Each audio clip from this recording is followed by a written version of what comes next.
This is Hannibal here from thehannibaltv.com with a daily wrestling news update for you.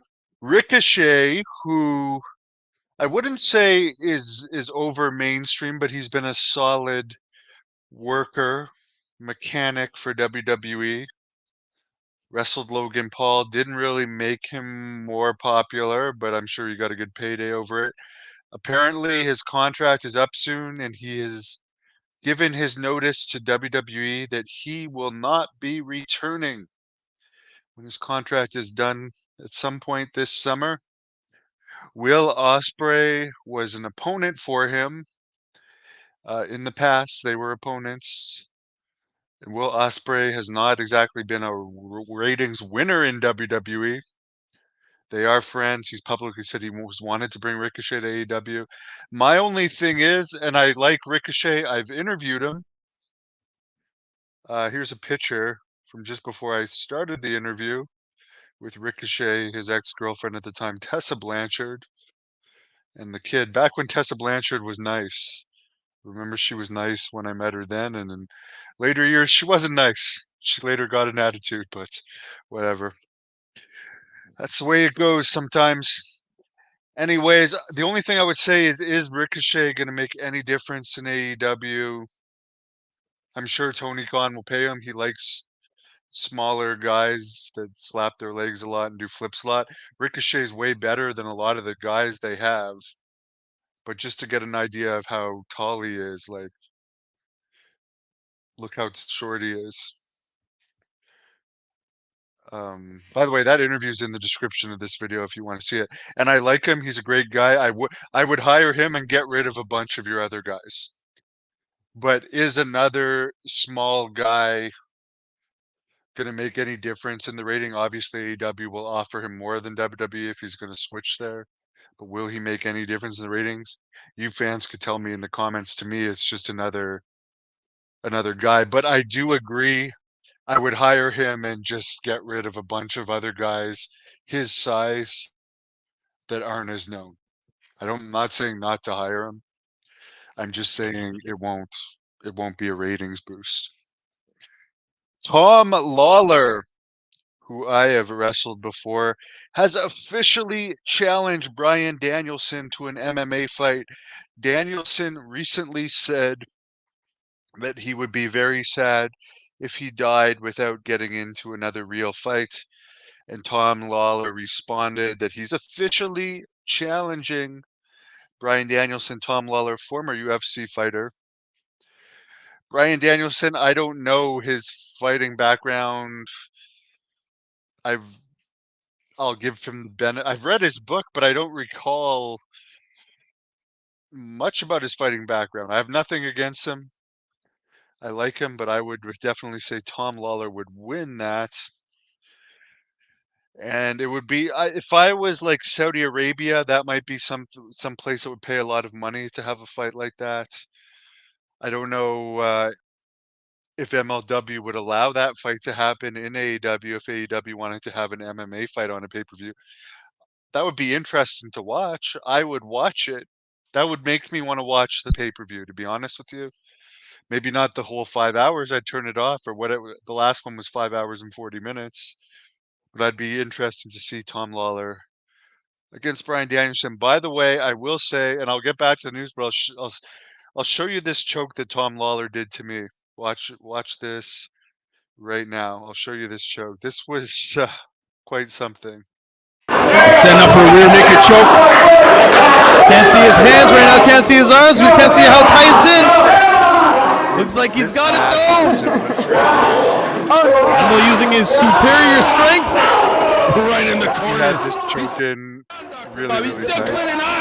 And every time I would let go of his legs, the choke was like driving my Adam's apple right into the back of my throat. I did end up beating him, by the way, there.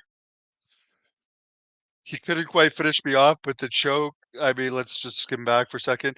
You can see me grab his legs because when his legs are hanging and he has that choke in, like when I first stand up, This choke, you can see me like grabbing his legs because the choke was just driving my Adam's apple back into my throat. And here's a piece of trivia: the famous interview I did with Paul Hellyer, which has been featured in many documentaries. Gaia bought it, and some of the clips on it have millions and millions of hits. After that match with Tom Lawler in Montreal, I drove straight to Toronto and did a 7 a.m. interview with Paul Hellyer. Yes, that was quite a night. It was a very fun series, a couple of days. I had a big match the day before that too. But all I'm saying is Tom Lawler knows how to apply a choke. I don't think it was his fault that he had it in so tight. I think he had it on, and this was just when he was just starting pro wrestling too. And just when I stood up, before I had a hook on his legs, all of the pressure was going in and driving my Adam's apple back, and it literally hurt for 2 or 3 days after.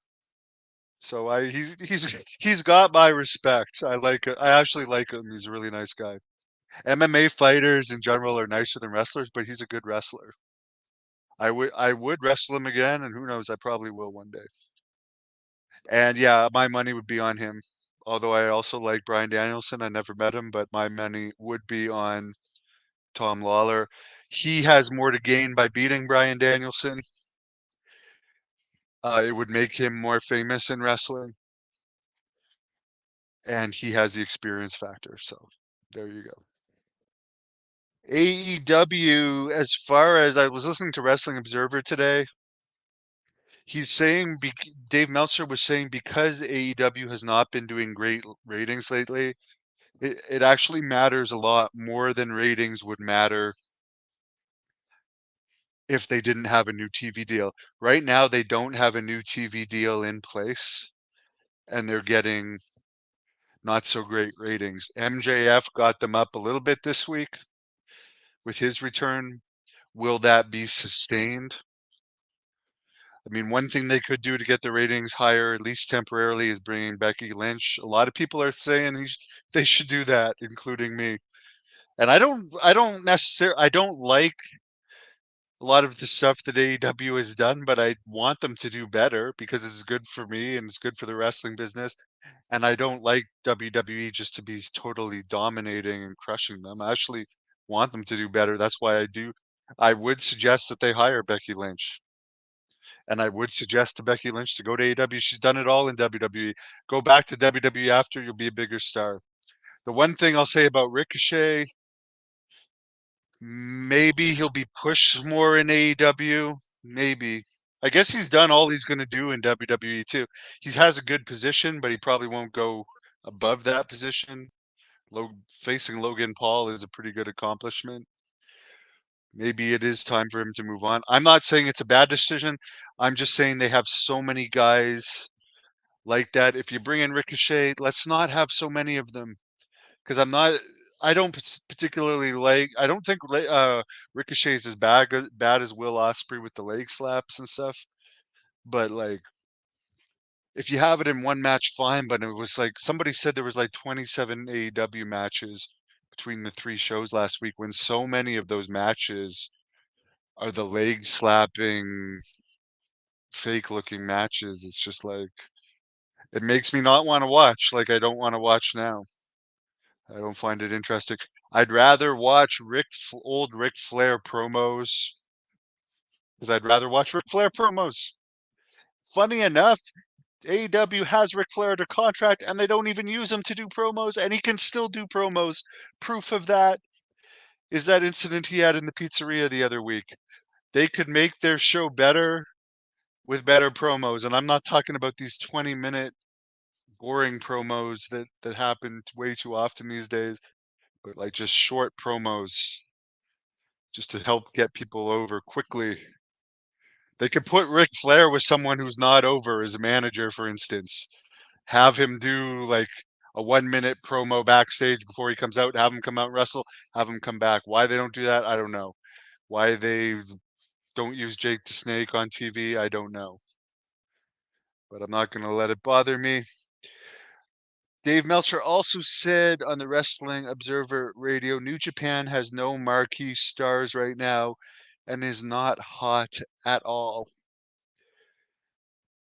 Everyone who has not re-signed in both AEW and WWE, all the people that are free agents are about to be like Ricochet, Natalia, Becky Lynch, and others are testing the waters, talking to both sides before they decide where to sign.